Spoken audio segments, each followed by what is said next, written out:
so good. Ludwina, thank you so much for being here on Spark TV. Oh, it's my pleasure. I feel like I've had Danielle Spark for most of my day today already. I know, and I'm so glad. I'm so glad. I always love our chats, so that's perfect.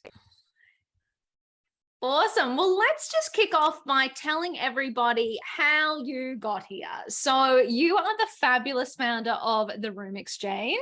I'd love for you to share with the Spark community, firstly, what the heck that is and what your mission is, but also kind of just a quick backstory in terms of how you got here. Was there a career, other businesses? Where did we come from? Okay, so I'm 56. That's a big question. So I'll try and condense it as much as I can. I founded the Room Exchange 5 years ago, and I'm currently also the CEO. Now, the Room Exchange is Australia's first verified house sharing platform. And what that means is that we have mandatory verification as opposed to it being a nice to have. We have it as mandatory.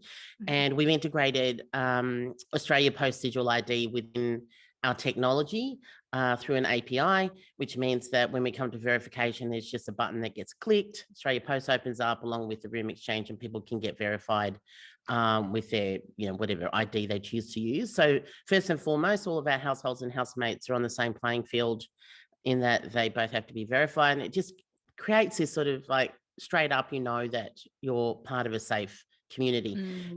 And the second thing is that compatibility is really important because we want all of our households to feel like they're coming home to a friend. So our profiles help you to be matched based on personality, values, and lifestyle.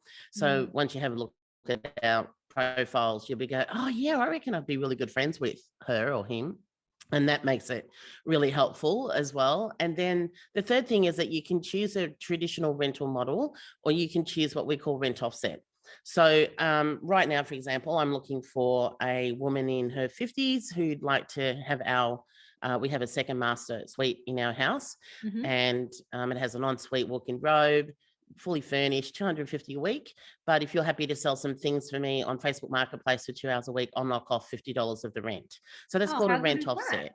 Yeah. So it could be, as long as it's non-skilled and non-professional. So for example, if I've got a plumber coming to do my pipes, my housemate might be able to dig the holes, but not actually do the plumbing, if that makes sense. So it's kind of like not anything that requires a license or anything like that. It could be cooking, cleaning, looking after the kids, walking the dog, house sitting, a whole bunch of different things that are domestic in nature, or just just basic skills that you might have that you're willing to trade or offset part of the rent. So you can do you can offset all the rent or part of it. It's completely up to the household or the housemate. But essentially what that means is that we look at the spare bedroom as an asset. So there's 13.5 million unused spare bedrooms in 10 million homes across Australia. Oh my God, that's huge. Yeah, I know. And so when you look at it, if we're looking from a business perspective, that's wasted, underutilized space that you have in your home that you're paying, whether you're renting or whether you have a mortgage, you're paying for that space. So what we've done is that we've created the technology and the platform to give the homeowner or the household comfort, know that if they were to rent that or utilize that space, they can, one, choose the best way for them. So whether that's rent, it could be worth 10 to 12,000 a year in rent, or whether it's household help, which could be up to 300 hours a year of household help, then you can use that asset the best way for your household. And then for the housemates, for the first time ever, I've been in the property market now for over 30 years, and the first time ever we're actually experiencing a rental crisis. And what that means is that in most places across Australia, there's less than 1% rental vacancies. And in some regions, it's actually zero, particularly in the tourist regional areas are really struggling at the moment with trying to get even just hospitality workers there because they can't house them. So we have a massive rental crisis, but we have all of this existing housing stock in homes across Australia. So we're looking at, we want the households to feel safe and secure, but we also want them to see that this is a lifestyle choice and can add a lot of value to their home. And then also for housemates, where they might traditionally go for a kind of flatmate arrangement, this is more about become part of a household and maybe a local community, a family, or whoever it is in that home. We have a lot of elderly people who are living by themselves. We have women over 50 who want a house share with other women their own age, professional couples, professional singles. There's a whole bunch of range of people, And then we have a whole bunch of people who are saying, well, look, there are different ways that we can rent. It doesn't have to be the one traditional way it's always been. And there's also a new kind of renter out there now too that we recognise. And it's not just generally the young person who's leaving home for the first time or going to university or maybe backpacking around the country. There are people who are choosing to rent as a lifestyle option. So myself, for example, my husband and I own a rental property in Newport. We're self-managed landlords and we're tenants and we're house sharers. Wow. So we choose, we want to live a little bit further out in a bigger place. So we rent and then we rent the house where we live. So I've got a pretty good perspective from across all the different angles of home, what it means to what home means now to people. And we're really at the right time for it. It's funny, I started the company 5 years ago, but it's kind of like I started it 5 years ago for this year. Yeah. I can relate to that. Yes. Yeah. And and we were just hitting felt like we had just figured everything out when COVID hit. We raised capital for the company. We'd, kind of built the tech, had the problems with the tech as you do. And then, started to sort all that out. And then COVID, and it's like, who's opening up their doors for 2 years in COVID? We're from Melbourne, right? And that's national. It's kind of like everybody was incredibly apprehensive for a couple of years there. And so, we decided we had two choices, either close the company. I don't think anybody would have, I think people would have understood that, but it was just like, for me, I've got shareholders and I've invested a lot of my own money and a lot of my time, and I wanted to keep our shareholders, shareholding whole. And so we decided to use that time to pivot and add a few additional layers to the model and bring it into a time that would fit the post-COVID world, which meant a lot of assumptions about where things might be, and had a feeling that the rental market would be an area that would be struggling in. So let's bring more of that rental conversation in with it, and it's worked. So that's the story in brief of the Room Exchange. If you want me to go back, I, apart from I left school at 15, left home at 16, worked in hospitality for 8 years, and then met my husband. So we've been married now, just celebrated 30 years, and had my kids. That's a mission in and of itself. Good work. I know, I skim over that, but yeah, I'm sorry. We've just recently celebrated our 30th anniversary, and had my my kids in my 25 and 27. So they're now 30 and 28. And sort of at that time, I the idea of actually getting a job never crossed my mind, or having a career. I just I was modeling from the age of 10, and I was very involved in music as a child. I wanted to go to music conservatorium because I was playing a lot of classical and orchestras and things like that. It just wasn't on the cards for me. And so then when I left home and I moved to Sydney on my own at 16 with $200 in my pocket, I was like, okay, what's next? I'll keep modeling up there, and I'll get a job at McDonald's, and I'll work in a bar, and I'll do whatever.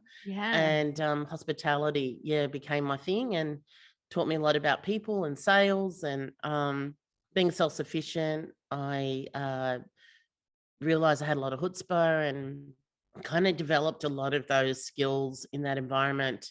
So when it came to having my children and the decision, you have to understand that when I first became a mother, it was kind of like, oh, should women work?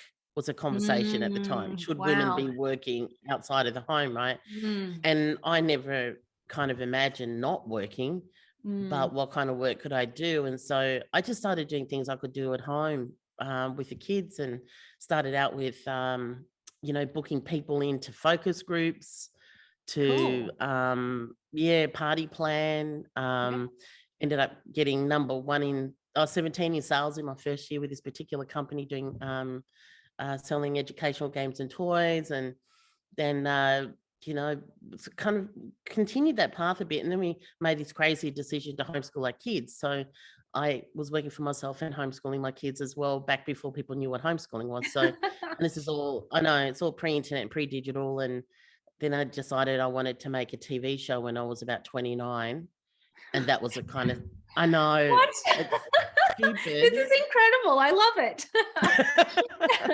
Well, it's kind of like, I get asked, it's like I talk about like it's nothing, but I knew nothing about filming or editing or being in front of the camera in that way. But I just thought I wanted to make a panel type program talking to 18 to 25-year-olds about social issues. Cool. So picture 25 years ago, we were talking about gender, sexuality, relationships, religion, like all of these, mental health, taboo subjects. Taboo, massively taboo.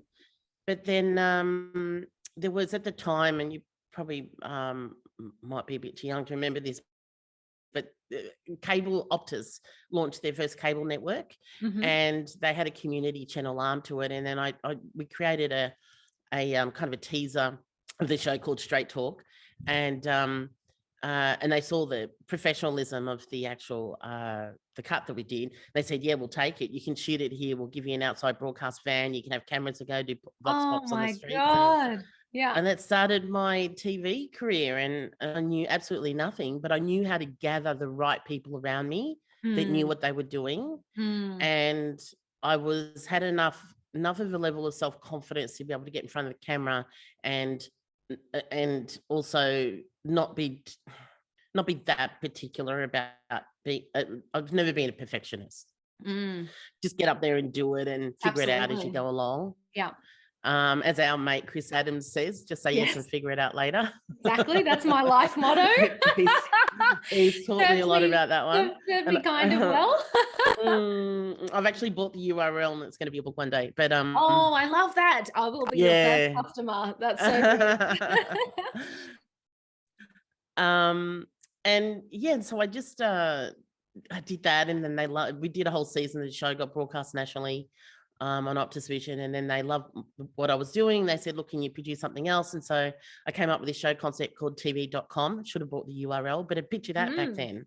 I kind of see myself as a bit of a futurist in terms of the ideas that I was developing, and we were demystifying all aspects of technology. And if you can imagine what a computer looked like back then. Oh yeah. You know, and we had these young kind of Dave, big like thick monitors. Yeah. I love it. We're demystifying technology.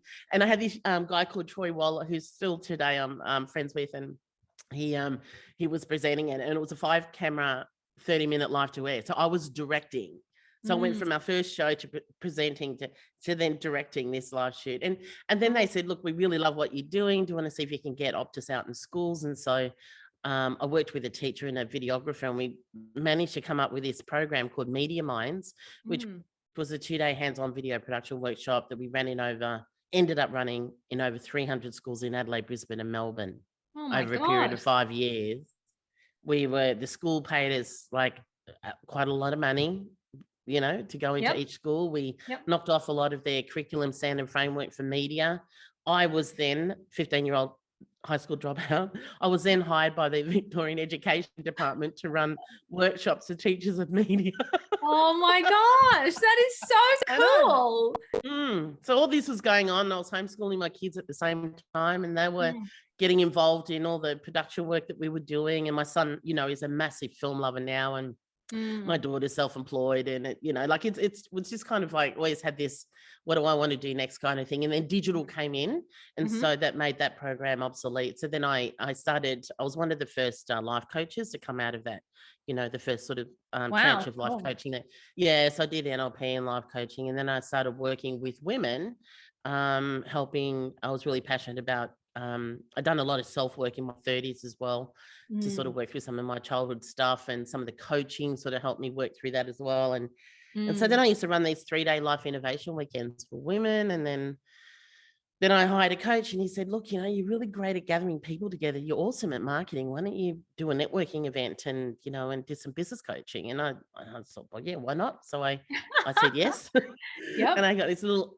Indian restaurant in Williamstown. We had 12 women at the table, and then I talked for a bit, and then a couple of them wanted to do some coaching with me. And next thing you know, we were running Australia's 3rd largest women's events company. We had events running in 4 states. I was going to Sydney once a month and Brisbane, and running 2 events in Melbourne. I was making, I don't know, 20 grand a month in consulting clients out of it. And then launched in Perth. And the day we were launching in Perth, I was diagnosed with kidney cancer. So that was next stage. Oh my God.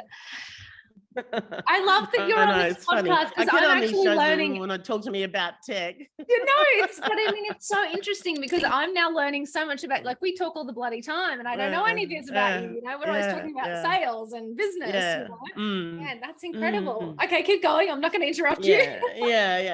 So anyway, like me, I never do things by halves, and the size of the tumor was pretty much the size of my hand. Oh my 14 God.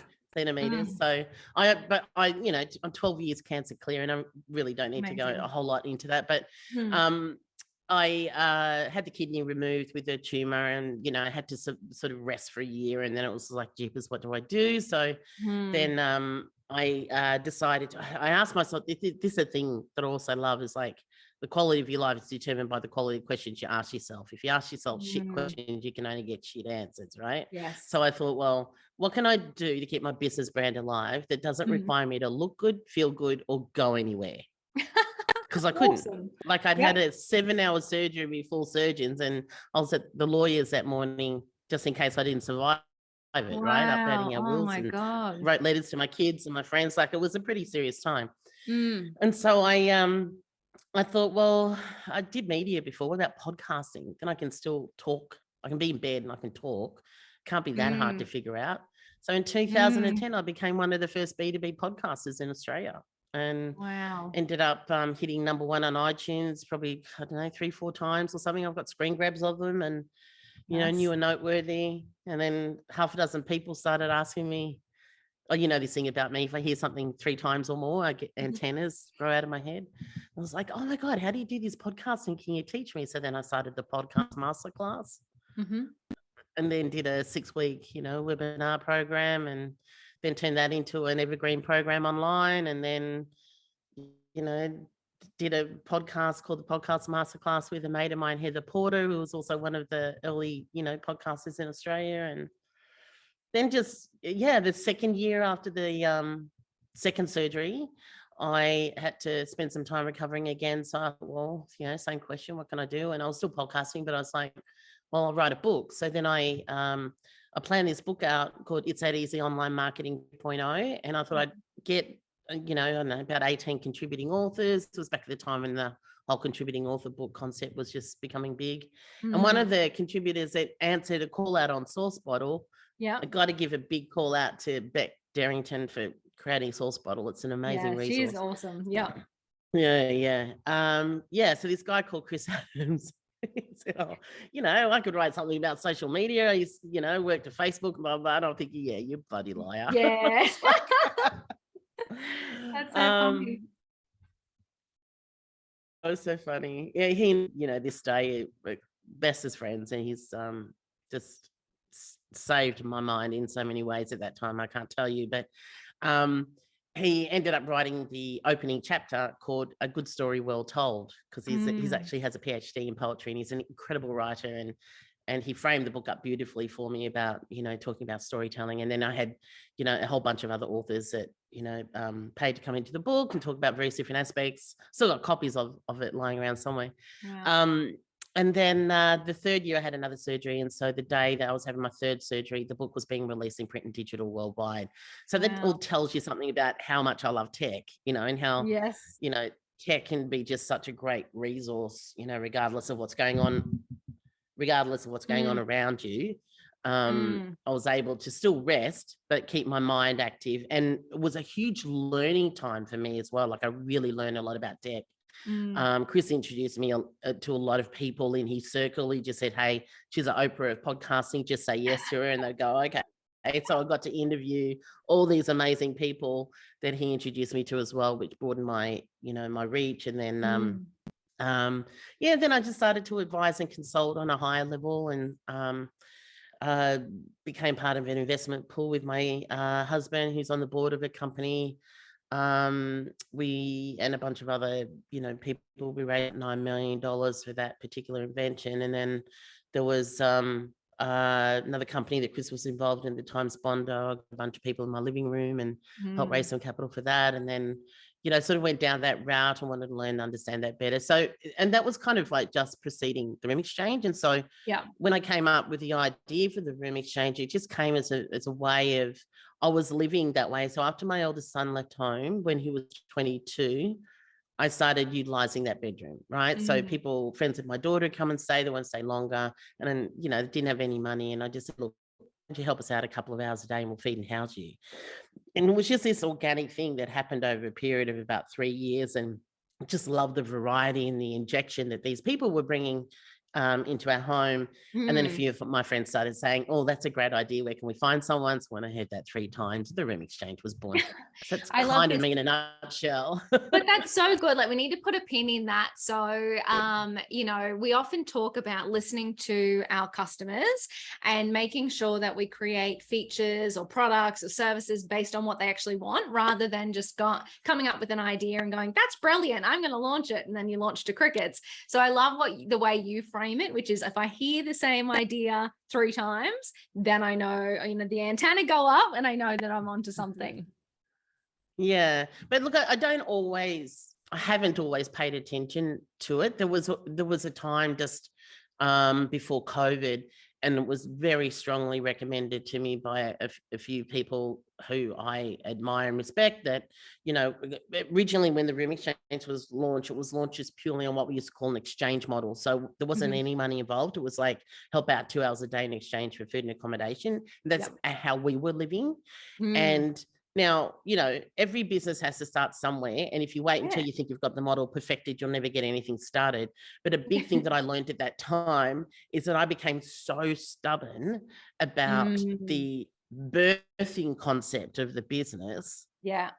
That when it came to, I need to pivot and change this, it was like, no, you don't understand. This is what it was supposed to be. And I remember that, that'll be a chapter in my book as well, because it was I say this to a lot of, people who, I talk to and advise now. It's just like, you have to, as you just said, the customer will help to define what the service or the product should be. But in the early stages of things, particularly, I liken it to having a child. It's like you invest so much and you think that this kid's going to be this, and all of a sudden they show you who they are. And then it's like, you've got to let go. Not all of it, because they still need a framework, but you've got to let go of the core values, or not the core values, I guess the essence of who you think that they were going to be, and let it form themselves, and just trust that you've given them enough foundation and guidelines that they will choose the right path. I think if you look at that in parallel to a business, it's like, you've got to see it and let it go and become its own thing. But you've got the technology, you've got the people around you, you've got as long as you've got all the underpinning, then you trust yourself to let it go and let it form into what it will be. And what's happened as a result of that is I've learned so much more about myself as well. And also, it's actually really freed me up to steer me into a direction in the real estate industry that I've always been really passionate about, and being able to make a positive impact in that space, as opposed to it. Because before, it didn't really feel like it was about the real estate industry, when now it actually is. So absolutely. there's a lot of things. And it's really interesting. Like, I love the way you talk. I don't think we've mentioned it, but the demographic as well of women in Australia. I think you said a stat to me the other day that the over 50s women in Australia are the highest demographic homeless. So, you're actually creating a huge impact in the world by offering a service like this that can actually help out people that bloody need it. And I'll just add a bit of clarification around that, because I think it's really important for people to understand what we are and what we're not. So we're not, we are a for-profit house sharing platform. We're not a social welfare not-for-profit. So we're not equipped to deal with people who are in difficult situations. But having said that, sometimes, like it can happen to us. It's like people in the middle-aged sector now. Not middle-aged, middle income, right?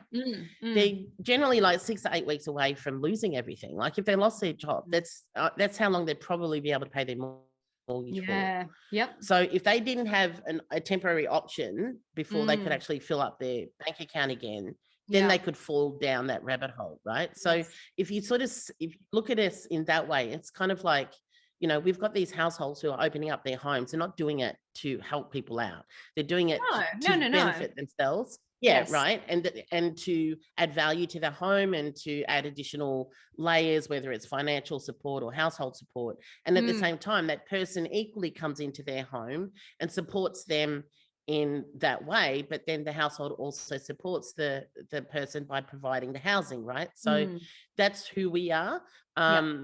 But I do believe that being able to have affordable and accessible housing there that doesn't need to be built can help prevent a whole lot of problems for people down the road. So going back to the women over 50, I'm 56. Women in my age group are the fastest growing demographic for homelessness in Australia. And the reason isn't because they're making poor choices or a drug or alcohol addict. It's not this subconscious thing that people have in their head. It's because of divorce, right? So now, thankfully, it'll be the last generation, quite likely, where it will happen. Maybe one more. I think they're saying 45 and up now. But when you think about women, my daughter's age, who's 28, she's thinking about superannuation. She is self-sufficient. When she does partner with someone, she won't be completely dependent on him. So when I was growing up as a young woman, the messages I was receiving were, make sure you marry well. Make sure that you learn how to type in case you need a job. Right? Yes. Not, make sure you've got a superannuation account and that should something happen and your marriage doesn't work out, that you're going to be financially okay, because it's never talked about that your marriage wouldn't work out. Oh, right? you're spot on. And it's really interesting. Like, I think about my mum and I think about other, friends that I have, and it just shocks me when they say things like, oh, I don't know, he looks after all of that. Like, and I go, oh God, like, it's just, and you always think the best. And I think as women, we go into a lot of our relationships thinking the best will happen, but it's not always the case. And if you outsource the financial responsibility to the man, you can set yourself up for a bit of strife. Yeah, and conversely, the same. I love finances, so I'm all over it. Yeah. But there's a lot of men I know that don't, and they just go, oh, she just does a really good job of it. And you got that trust there, great, but then there's still this possibility that something could happen. And I just think it's kind of like, I think if people looked more at marriage or life partnership, or I call it marriage because I'm married, okay? So it's my language. So they look at that level of commitment. I look at it like a business partnership, like it's got to be, there's a financial underpinning, there's the intimacy, there's the mental stimulation, there's the children that you have. You're building a big city together.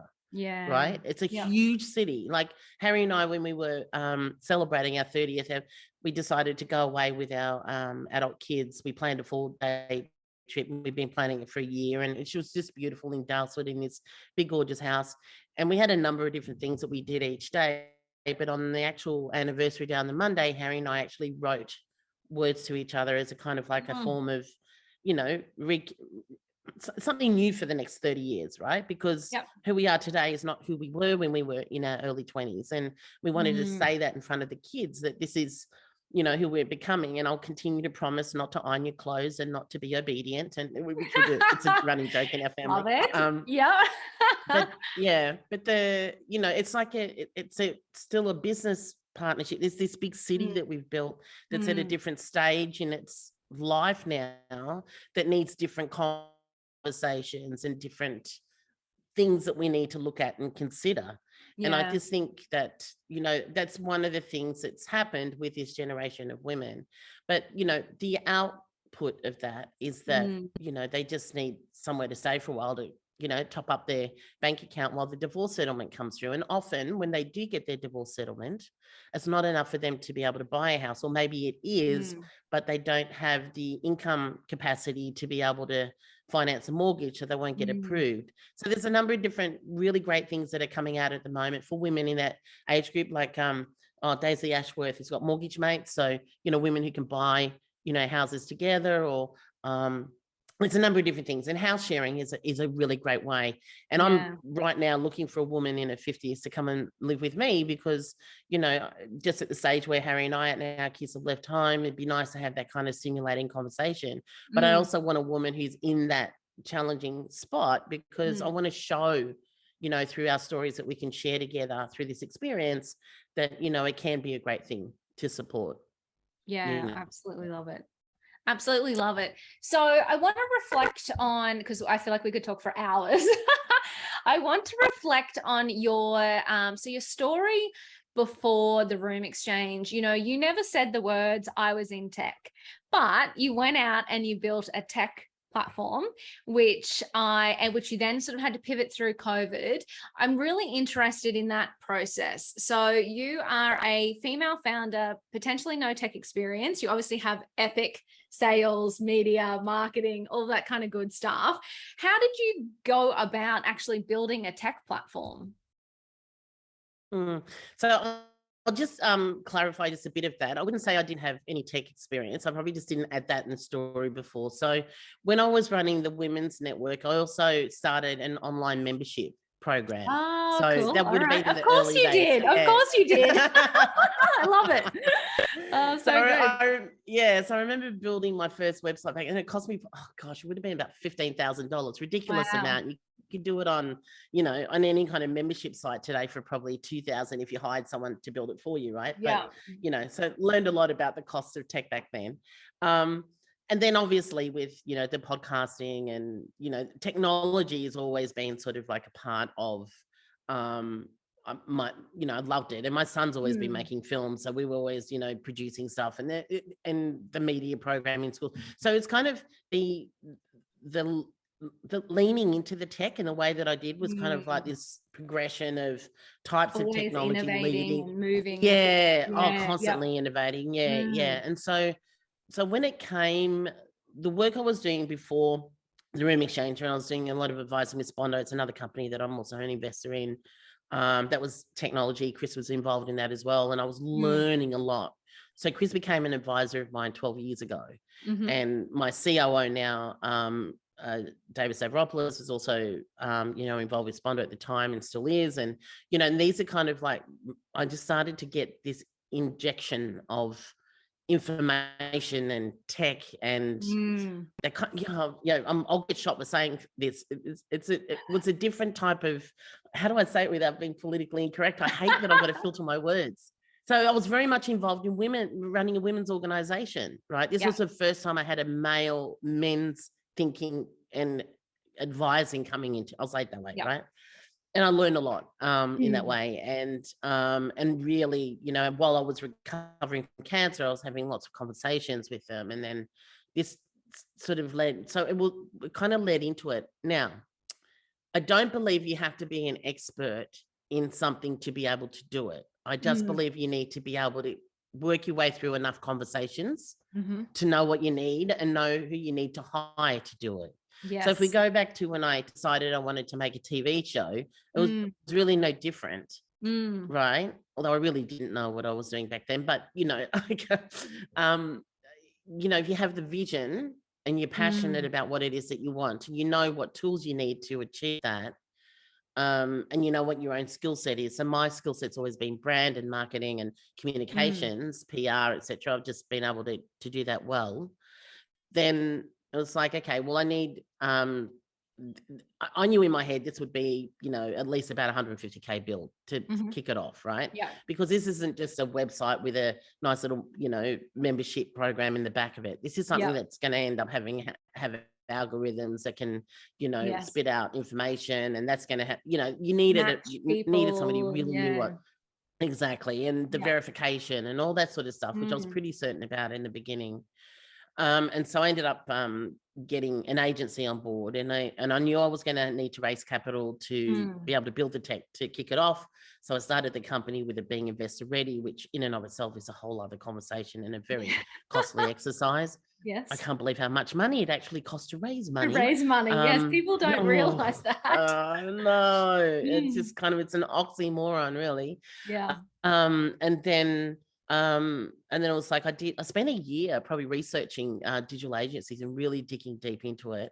Ended up going with one that I now regret, just out of respect. I won't quote the name, but a Melbourne-based one.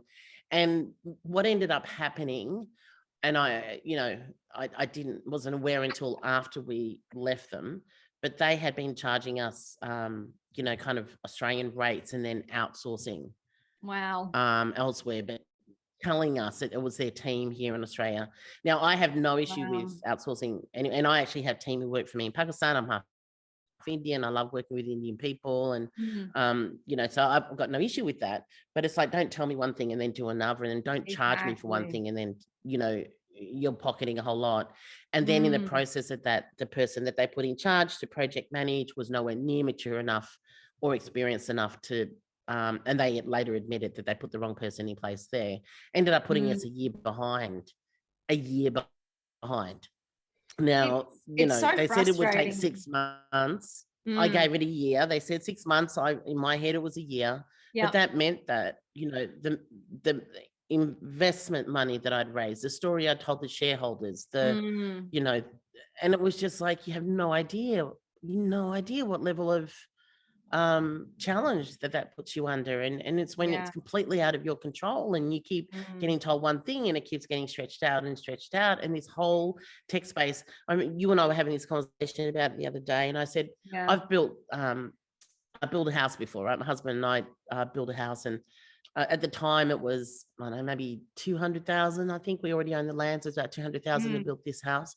And at every stage of the house that was built, so the foundations, and then the engineering foundations, the framing, everything had to have an inspector to come along and inspect it, and mark it off and say, yes, this has been done correctly. This is correct. Why the heck do we not have that same kind of regulation around technology in Australia? I'm going to say this, we are going to yell this loud and proud, Danielle. Why do we not have that same level? Because you and I are not coders. We can't look underneath the bonnet and go, yeah, that's being coded correctly. And it's not until you leave that and then you get somebody else to look at it. And most of the fear around me actually leaving this agency was learning what I might discover. Not the problems we were having, but just the fear of what we might discover. I just couldn't agree with you more. And the idea of having some kind of regulation is bloody genius. Personally, over the 10 years of having Scrunch, I have lost hundreds of thousands of dollars. And I'm talking all levels. I've done agency outsourcing. I've done outsourcing. I've had in-house teams. Because I'm not a tech founder and I'm not a coder, actually learning to not have the wool pulled over your eyes is a long bloody journey. And you're right, if we had some level of, okay, this is up to standard, then God, that'd help a lot of people in their journeys. And I would pay, if there was some insurance or something that you could pay on that that would cover that cost, I'd pay it in a heartbeat. I'd pay it too. You think this is another business idea, isn't it? Oh, probably. Yeah, I should probably do this. Start an insurance company for development. But it's kind of like, but when an agent, it's different if you're outsourcing it and that person's coming and doing chunks and pieces of a development, and you've got a project manager or CTO that can oversee that. That's one thing. But when you are going, okay, you say you're going to do this, we've got a contract, we've got an agreement around all this is what you're going to do, this is a timeline that's going to be in place, this is how I'm going to pay for it, and then you just go and BS me the entire way. And then just it's criminal. I get very passionate about this because I've been in that position far too many times to recount, where you do and you're so right. The external pressure of customers, of shareholders, of, advertising campaigns that you have in market that you now have to renege on. And you're the person that has to front up to these people because someone's told you something that was a lie. It's just, and the problem is this isn't unique to you and this has happened to so many founders that I know. It's just, it really, really rubs me the wrong way. I hate it. And the only thing I can think of there's a way around that, apart from my idea of having, regulation around builds, yes. is maybe have a tech co-founder. But then I don't know that I would want that. Like I know I hear people that have founded companies, with a co-founder, but already have a marriage. Yeah. Just I know. And look, and that's a whole nother kettle of fish, isn't it? Co-founders, I've been there. Yeah. Well, I don't know. I haven't been there. Oh, it is like a marriage. I haven't been there. Yeah, you've got to plan the divorce before you go into a co-founder. And it is interesting because it is around that. Okay, what are our levels of expertise? What are we going to agree on? What if someone wants to leave the business? I think it does come down to that, how do you set expectations up front before, you get 10 years into business and things start to fall apart? That's a good question, and it's something that just bringing it down on a sort of like a simplistic layer. We do this with our house sharers on our platform, and so we have this service that we've just released, which is a house sharing agreement service, right? Yes. So it's like, let's have the difficult conversations up front, so that when you have issues down the road, and there will be, because people equal issues, like it's we have challenges that come up, right? Yes. Then well, I've already had that conversation back then. I already know what the expectation would be around it now. And it could be just as simple as like, oh, I've really enjoyed spending this time living with you, but I want to go and get my own place now. And maybe the housemate might be feeling really guilty because they're going to let them down because they've been, I don't know, looking after their kids after school, and now they're going to be put. But if you've talked about, well, like, if you talked at the top end and said, well, one of the questions that we ask in that is like, well, when anyone wants to exit this, what are the rules around that? And it's the same with any kind of business relationship, right? And it's like, well, how much notice do you want? I'd like a month's notice if it's the household, and the housemate go, yeah, I could do that. All right, great.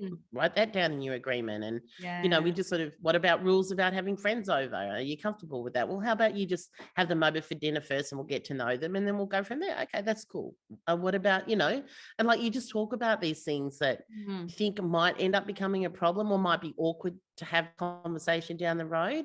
Yes. And you fix it up in the beginning. And I say this particularly for friends who I go have any kind of business relationship with. It's even more important for me to make sure that we have something in writing, and it can even just be an email that's just described what our conversation was. And it's like, this is how I interpret it. Did you agree with all that? Just reply yes. You imply yes. It's like, okay, we've got an agreement. Let's move on now.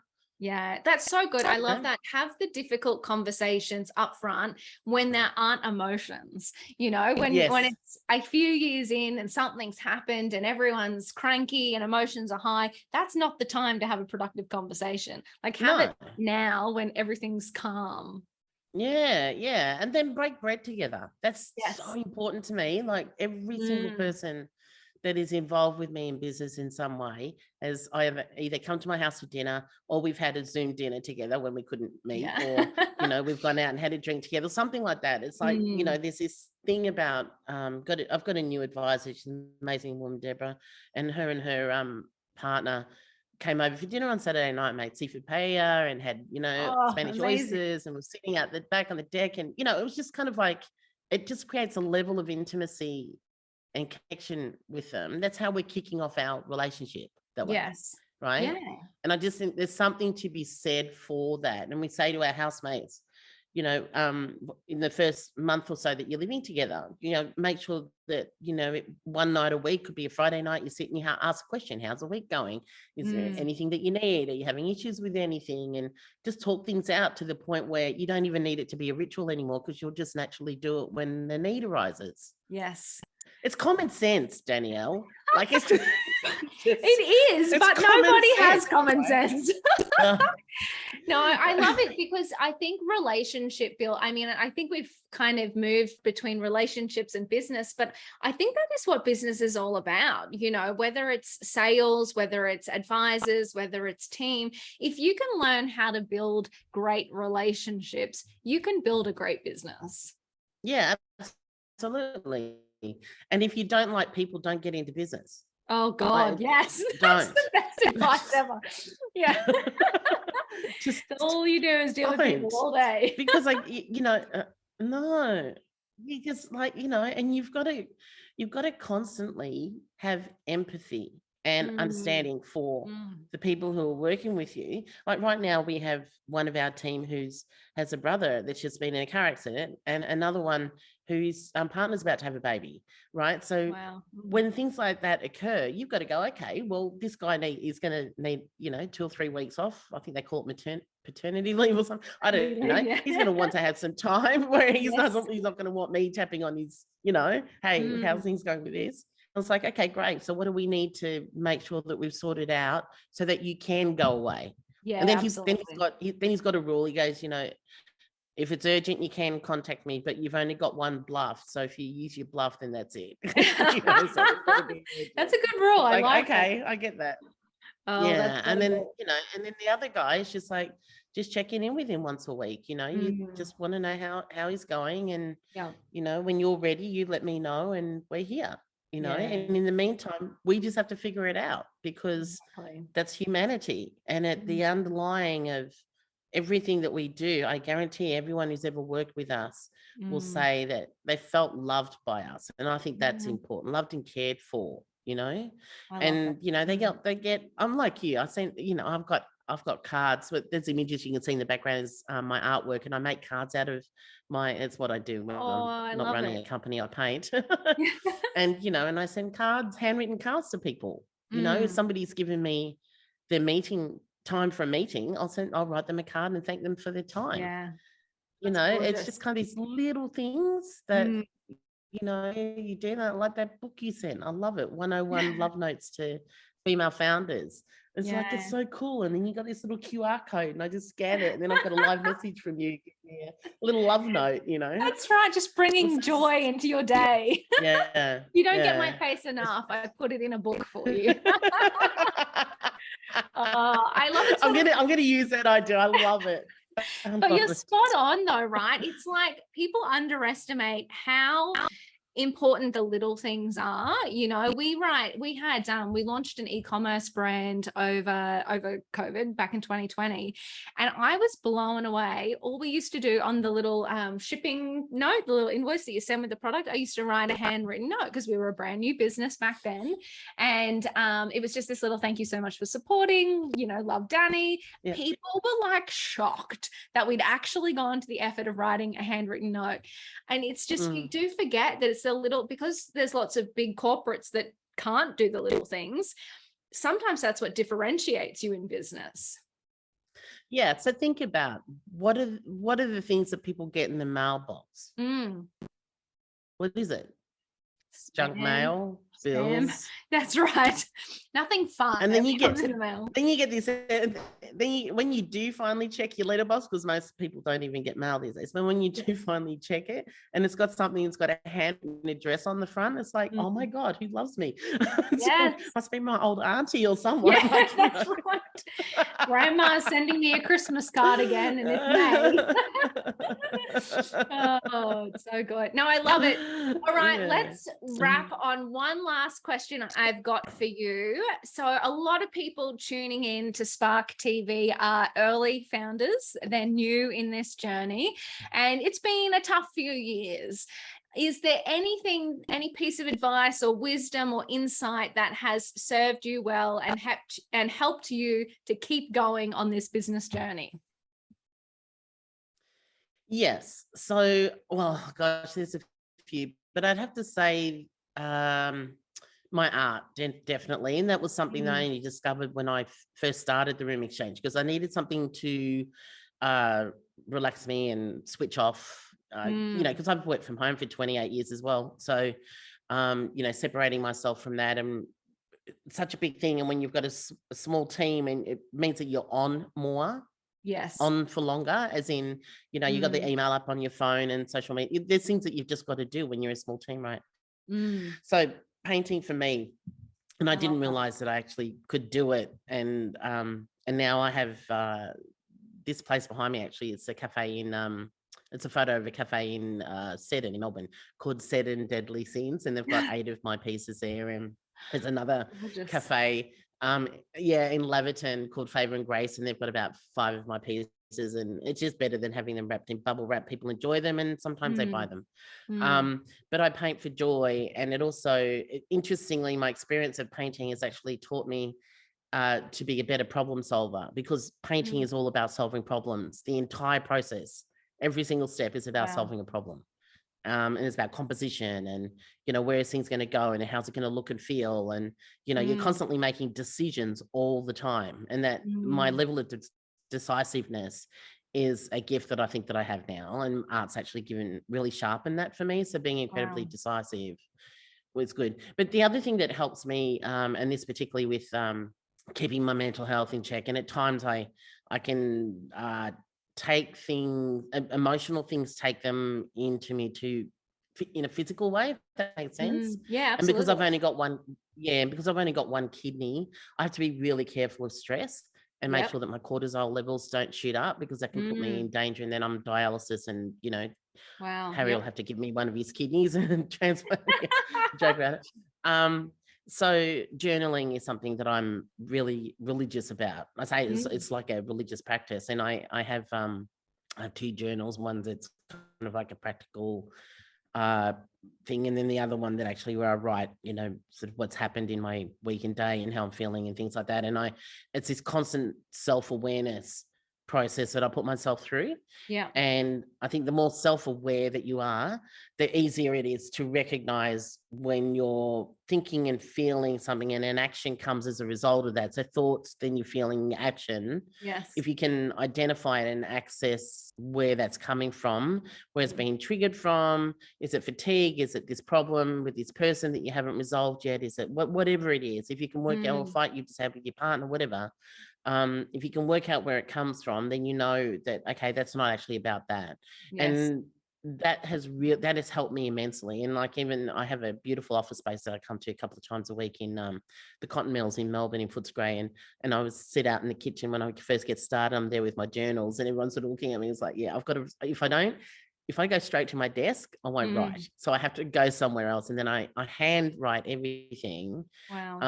And then it's just like the shit that's in my head goes. Yes, absolutely. And the stuff that I need to focus on gets noted. And I'm not talking about my to-do list, because that's in my Trello board, but I'm just talking about the big things that need to be done that week and how they might be affecting my thoughts and my feelings. Yes. And so that's the other thing that I do. And somebody asked me the other day in an interview, what's the best book that you've read? And I said, I never said this before, and I'm really glad that I did, and I will continue to say it now, and it's my journals. Wow. That's incredible. Yeah, and I have boxes of them. Like, I've been journaling for years, and there's a young bloke that I listen to, my favorite podcast. His name's Stephen Bartlett. He's from England, and the podcast is called The Diary of a CEO. Highly recommend that you listen to it. It's just infectious. And he says that, and like he writes in a diary, and this whole podcast started with him just sharing notes from his own diary. Wow. And now he just it's a massive podcast, and he's a brilliant young man. And there's something about getting something from here and translating it into words on a paper. And it's like the same thing with art.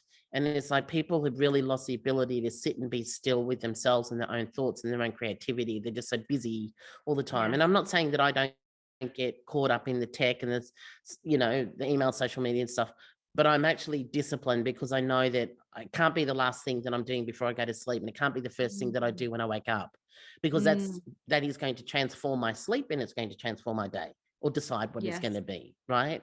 Yeah. I'd much rather it be something else. So journaling is the last thing that I do before I go to sleep. And then before I start work, I'm journaling. So I think there's just things that, whatever your practice is, that helps you to do that. Some people it's running. I like to ride my bike, so I do that as well, just because I'm not an exercise lover, but I do like riding my bike. So I'll do that for exercise and swimming. And so it's just kind of like what fulfills me in a way that, just really gets my juices up. And there's nothing better when somebody looks at one of my paintings and just gets mesmerized by it. Like, it's just like, it's the best feeling in the world. And I got my first commission recently, and I'm sitting anxiously waiting for her to go, hey, I love it. Oh my But God, yeah, that's so incredible. mm, I love it. yeah. I love it. You are absolutely incredible, Ludwina. Thank you so much for spending your time and sharing your story and your insights and your wisdom and your tips with the Smart community. I'm so grateful for you. Oh, look, I'm really glad to have you too. Because I can't believe it took us so long to get connected. I think Chris introduced us probably, I don't know, 5 years ago or something. And I don't know, something didn't happen. But then you invited me to become part of this the sales program that you're doing. And I thought, oh, that's another thing I think that's important. Just because you might be good at something doesn't mean that you don't need a refresher. And doing this this 12-week program with you is actually learning is a very big thing I'm passionate about as well, and putting the time aside each week to just go over our sales process and and getting insights from other people, and then this the coaching sessions that we can have with you on the side as well, and being able to talk, hey, is there something else here that I'm missing, do you see potential here in something else that we could sell or service? And and it's really good to always sit at the feet of a master is something that I swear by. And the master might be somebody who really surprises you at that time. It could be a kid that you just need to listen to in a very simple, for simple reasons, or it could be an elderly person. I've got my Auntie Anne, who's in her 80s, who rang me last night at 10 o'clock and just to spray some love on me. She's my elder, I love her, and you just don't know where the wisdom and the learnings are, and just don't sort of think that somebody has to have a whole lot of badges behind, against their name to be an expert. There are a lot of people, but having said that too, I'm very respectful of people who have actually gone through and studied and learned, what it is that they've learned. But for me, the thing I respect the most is application. So knowledge is one thing, but if you can't apply it and also embrace when things don't work and then get back up and keep going, that's what I respect, right? And that's where the biggest learnings in life has come from for me. Yeah, look, I couldn't agree with you more. I am always surprised at where I get my inspiration from, and I often have people who say, it's that, that amazing person that's exited this giant e-commerce store, they need to be my mentor. And I'm like, well, they're probably not going to mentor you. You can get mentorship and advice and learnings and wisdom from podcasts, from books, from having a coffee with people in your industry. Like, there's so many places where you can get wisdom. It doesn't need to be that one person. So I totally agree. Like, be open to the conversations and be open to, actually, I love that. What does it? Sit at the feet of the master. Like, that's gorgeous. Sit at the feet of a master. Yeah. No, it's awesome. You are amazing. Thank you so much.